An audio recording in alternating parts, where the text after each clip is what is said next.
Oxford United versus Luton Town. Here are my pre-match thoughts. So after picking up a 0-0 home draw on the weekend against Preston, Matt Bloomfield goes into his first away game against in-form Oxford United. It doesn't get any easier for Luton. After suffering 11 away defeats in all competitions, Luton are hoping to stop this losing streak away from home, but we've got to do it the hard way against one of the most informed sides in the division. And why are Oxford in form? Well, they did recently change their manager. Gary Rowett is the new boss and he's made an instant impact. What is the story of Oxford United's season so far? Well, I felt they started the season quite well under Des Buckingham, but then that horrible bit of form came along. I think it was 1 win in 16 games. It was his first proper losing rut he had as a manager, but Oxford United, the ownership decided to part ways.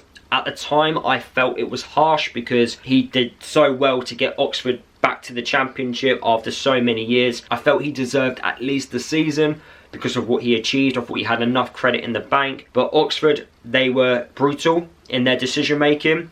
And at this moment in time, that brutal decision making has paid off in getting an established manager. When you make tough decisions and you make harsh ones, which everyone will look at and go, hang on a minute, that's not fair, you've got to back it up. And I think they have backed it up in getting Gary Rowett as their manager. Now, Gary was available when I was calling for Rob Edwards to leave the football club. If only Luton acted a little bit more ruthless before Oxford did, we could have actually had him as our manager, and he was definitely one of the names I wanted to bring to the football club because he is an established manager in the Championship, and the way he likes to play his football is very adaptable, and I felt he would have done a really good job with us because he is a manager that can get the best out of players. But since Gary Rowett has come to the football club, Oxford United have just hit some really good form. They've picked up 4 wins and 2 draws. At this moment in time, Oxford United currently sit 15th in the Championship table.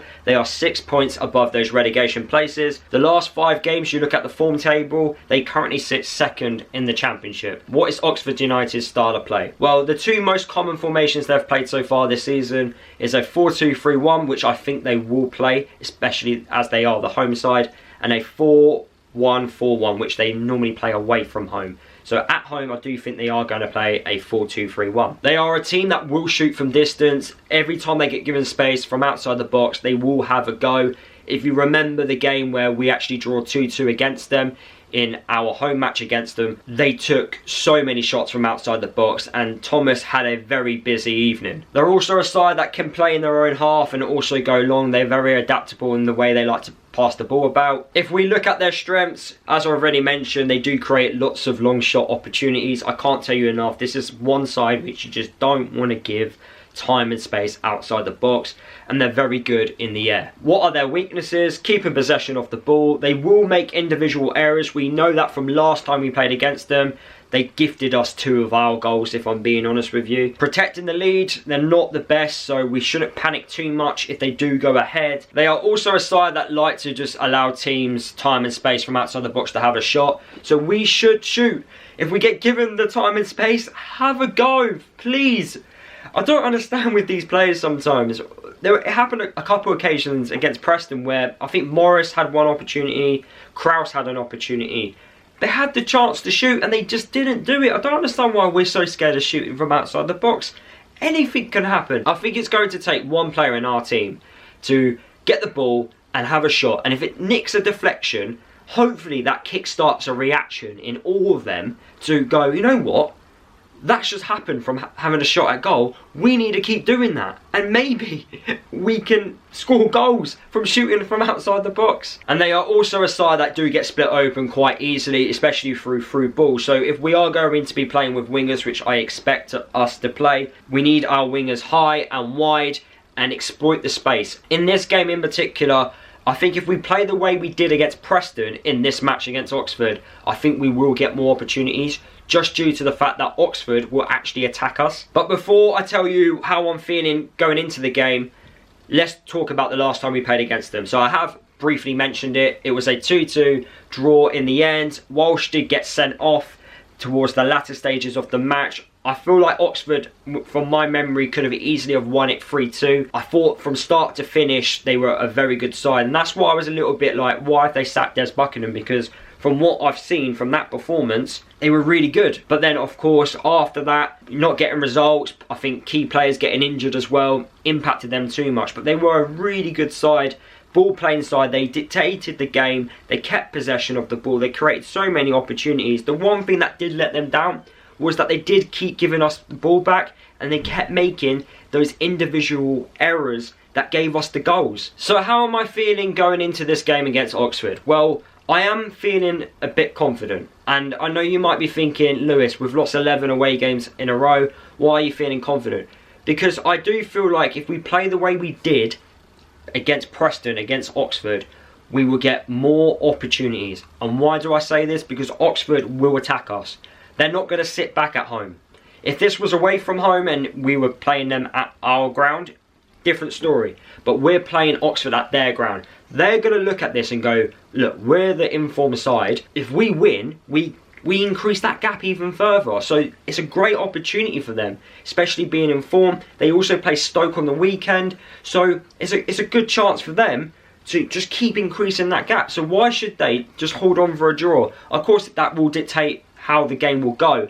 But I do feel like first half, we will see both teams going at it exactly like how we did in the reverse fixture. I think both teams would be trying to break each other down, and we'll see an entertaining game. Now I've said that, it's probably going to be a boring 0-0. But the defensive display which I saw against Preston was outstanding. It was the best I've seen all season. In terms of team selection, I do think Matt Bloomfield will change it about. He did this regularly at Wycombe, and it's why they were really successful, because it kept fresh legs on the pitch, and I think he will do that in our attacking areas. So here is my starting 11 for the game against Oxford. So in goal, I will play Thomas. I will actually keep the same back four. I think it's important to keep a consistent back line until we've got more of our players available, especially in those defensive areas. So I will be playing Hashi right back, the two centre halves as Holmes and McGuinness, and a Maribel as left back. Now, away from home, Matt Bloomfield does like to play a 4-1-4-1. He did this at Wycombe Wanderers, and it was why they were one of the best sides in League One away from home. So he obviously knows how to set up a team on the road. In that defensive midfielder role, I will play Nakamba. Now, I don't think Nakamba will last the 90 minutes. So my thinking is give Nakamba an hour, and then bring on Tom Krause to play in that position. And then in front of Nakamba, I would play Walsh and also Clark. I think we need to be able to keep the ball, and I think Clark and Walsh at this moment in time, in terms of fitness, are the best midfielders at keeping the ball. Right wing, I would go Victor Moses. Left wing, I would go with Zach Nelson. And up top, I would go with Elijah Adebayo. I just feel like Matt Bloomfield will replace the attackers that played against Preston. The good news is, in terms of who's available for this game against Oxford, Alfie is back, but he might not be available to start. We might only see like half hour, 15 minutes from Alfie. But playing this way, this type of formation and system, we can then bring on Alfie either to play as a left back or as a left winger. Alfie used to play as a left attacker at Charlton and also at Stoke, so it's something which he knows how to do. He also is an attacking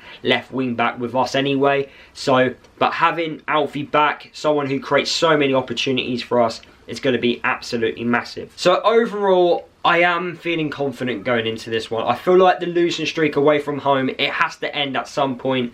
These types of runs do eventually end. We need to just find when it does, and hopefully it does against Oxford United. We can't lose. We can't afford to lose. And the moment the pressure is going to get piled on, the longer we go without a win. The quicker we get the win under Matt Bloomfield, the better it will be for confidence with the players and also confidence with the fans. I noticed quite a lot of negativity after the game against Preston, despite seeing a couple, despite seeing more positives than what we have done in previous weeks. So I think everyone just needs the 3 points now. Even if the performance is terrible, I think right now we just need a result just to help with confidence and morale boost, and then we can go from there. My score prediction for this one, I'm going to go with a 2-1 away win. I do think we're going to do it. I think we're going to just stop this from happening, and then we go into the Millwall game with a bit of confidence. But it's going to be tough. Oxford are in form. They're going to be a problem. We need to be able to handle that, and I do think we'll be more than able to do that. Drop a like on the video if you did enjoy it. Comment your score predictions and your thoughts going into this game. I just also want to say a big thank you to all you guys who watch my videos. We hit 4,000 subscribers, which is just insane. More subscribers than MK Don season ticket holders. So thank you guys, it means a lot. Hopefully we can just keep growing this YouTube channel, and yeah, one day we would be a big, massive community. But yeah, if you haven't already, make sure you subscribe, and I'll see you guys in my match reaction, which will be a late one. It will come out late Tuesday evening, maybe early hours, due to me travelling back from the game against Oxford. So I'll see you guys in my match reaction. Before I end this video, I just want to say a massive thank you to all my channel members. If you want to become a channel member on my channel, click the link in the description below, or click the join button on my channel, which will give you the option to become a member. If you become a channel member, you get exclusive perks and you help support me as a content creator. I'll see you in the next video.